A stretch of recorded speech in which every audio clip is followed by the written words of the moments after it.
Hi, Katzcradul here. I was working on a project today and thought I'd make a video of it. Not for you people who are not old-timers in the kitchen and have been cooking for years, but I have a lot of subscribers who are college-age kids and even a couple of high school age, and well, some women with homes of their own for many years and still don't know much about processing fresh food. So this is for them. If you're an old hand at this stuff, this is not a video for you. It's for the people who are beginners in the kitchen. I bought broccoli on sale yesterday for $1.49 a bunch. And you have to be careful. Sometimes a bunch means 2 stalks of broccoli, and sometimes, I've already cut the flowers off. Sometimes it means 3 stalks of broccoli. Well, when it means 3 stalks of broccoli, I really like that because that's a better value. And I also like that they left these stalks so long because the stalk happens to be my favorite part. So I was very happy when I saw them running 3 stalks. They had them rubber band together, and then they had this plastic wrapped around them. So for $1.49, I bought 4 bunches of them, which means I've got 12 stalks like this. So I got to this point where I cut the head off this one. I thought, you know, I need to make a video and show people how to do that and make broccoli ready for the freezer who've never done it before. So I'm just going to put this one aside for a moment. I'm going to show you here. Here's one whole stalk. And what I do first is cut the leaves off right here, the little leaves that have sprouted out. There we go. My colander is just about full. I can hardly put any more in. There is a little broccoli flower that came up on the edge. That's good to eat. And I kind of just trim the big parts away here like this. That's pretty good. I'm going to show you what you want to look for in your broccoli. What you want to look for is a very tight head. If it starts getting a little overripe, it'll start turning more yellow, and the little flowers will start getting bigger. In fact, I'm going to cut this part off right here. This broccoli was really good, and I didn't find really any bad parts on it. But you want your flowers to be real tight. If they're opening up and turning a little bit yellow, then that doesn't taste very good. It's really chewy and it's not very good. So these actually are perfect. So I've got all the leaves off. Now what I'm going to do is look at the bottom. You want to get that bottom end off because it's dry and there's bacteria growing there, and people have touched that, and you just want to get rid of it. So I'm just going to cut in about 1/4 of an inch, and it's pretty hard down there, especially when they're this long. Okay, and then as I get it like that, I'm just going to kind of pull it back. I'm going to cut that off. So now it's nice and moist. Then I'm going to go up here and I'm going to cut the head off. I'm going to lay this down. You might have to come down just a little bit, Pepper, and I'm going to cut the flowers off. And if you do it right, it's very easy to just break them apart into little flowers that are very usable. And as you get the big ones off on the outside, you're going to get to the inside, and it's going to be less easy to define where those flowers, see, like this is pretty tight here. So I'm just going to go in with my knife and cut a bite-sized section off. Go in, you can just run it among the little stems, and maybe I'll divide this one more time. That's nice. There we go. Those may be a little big, and I may cut them down a little bit. So what you're left is with this big guy right here. If you look at the end, you'll see a ring around that core. And that ring is tough and fibrous. And what you want to do is get that off. So if I take my knife and just come in slightly on that ring, I should be able to pull it off. Okay? And once you get it going, then you can pull all the way down. Let me see if I can get it to go. This one may not. Yeah, here we go. There we go. And then you just start in wherever it left off and keep peeling down. Now this has lots of little nubbies on it, so that's why it's stopping. But usually you can get up. There we go. See how that just peeled right down there? That's what you want. Just look where you see fiber. It's real fibrous. You can see it looks stringy. That's where you want to come take it off. And just keep peeling it down.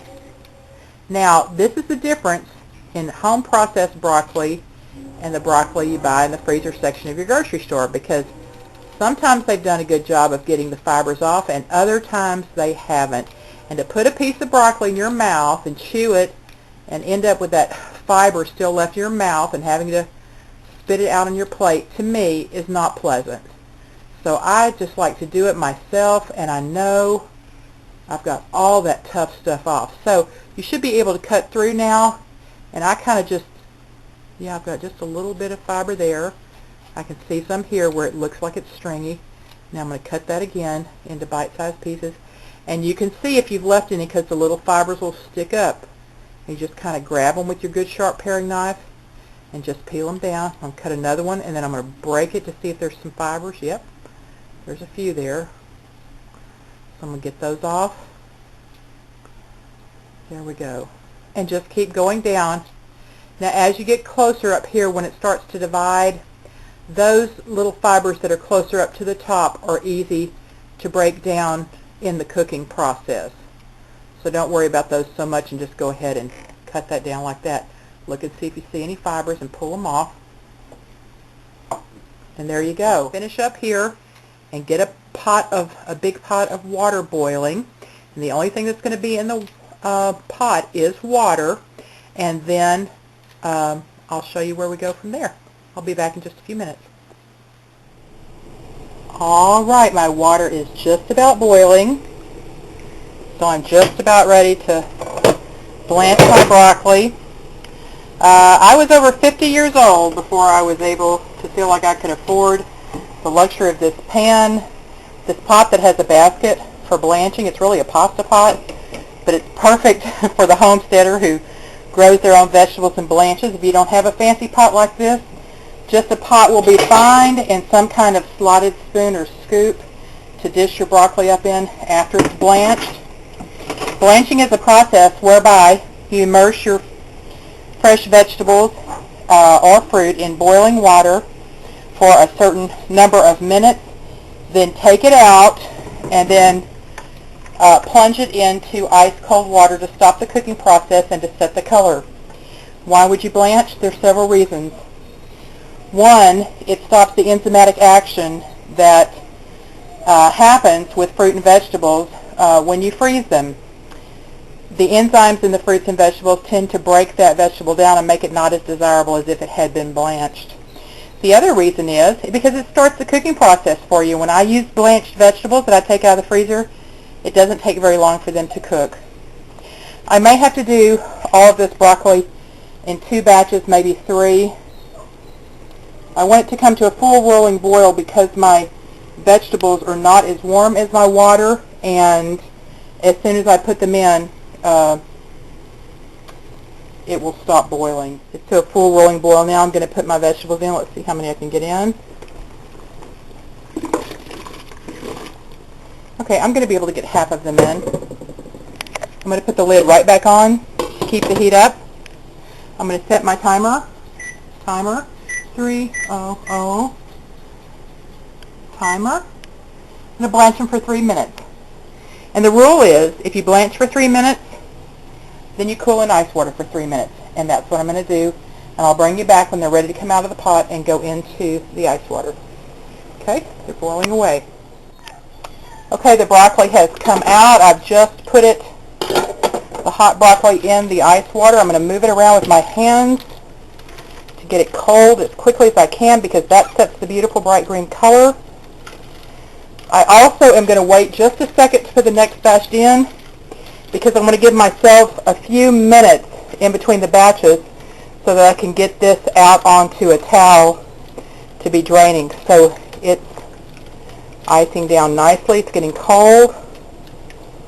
3 minutes blanch, 3 minutes shocking in the ice cold water. I'm going to let it sit there just a minute, and then I'll remove it out onto probably into a bowl to drain just a minute, and then I'll put it on a towel to drain even further. It's looking good. Really good. Okay. Let's get the next one in. Let's return to a full rolling boil. You can use the same water about 4 times, and if you have more than that, then you need to change water. Okay, see, it's actually more beautiful after it's cooked 3 minutes. See, this is kind of dull, and it starts to turn bright green as soon as it goes in. Wow, Broccoli is just an awesome vegetable to me. I love it. Okay.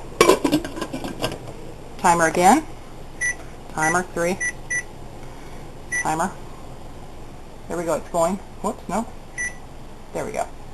If you have a microwave like this, you'll notice mine's kind of dark down here. And that's from all the canning I do. The moisture gets up under there and turns it dark. So what I recommend doing, if you have a microwave like this, just open it when you're canning or when you're boiling a lot on your stove, and that moisture won't get up in that door. Okay, I'll be back with you in just a few minutes. Okay, just a couple of tips here. On your food saver bag, if that's what you're going to use to vacuum seal, go ahead and label it before you put your food in. Then you get your food in however much you want. I'm going to try to do this one-handed. Okay, here I am done. I simply could not work the food saver to show you with only one hand since I'm here by myself. I've got 5 beautiful meals of broccoli sealed up here. I know exactly how it was done. It's labeled precisely. It's a beautiful, vibrant green. All the vitamins have been sealed in. It's going straight into the freezer, so the processing was very quick. Nothing will go to waste. I put the ice water that I blanched in the boiling water to cool it down quickly. That will be used to water either my house plants or plants outside. All the trimmings that you saw will either go to my rabbits, my worm bin, or my compost. Zero waste on this project. I hope it's helped you. If you don't have a food saver, don't fear. You can use a Ziploc bag, a freezer Ziploc bag. Seal it almost up, stick a straw in, and suck the air out. Pull the straw out and seal that last little space up, and then put it in your freezer. It'll work just great.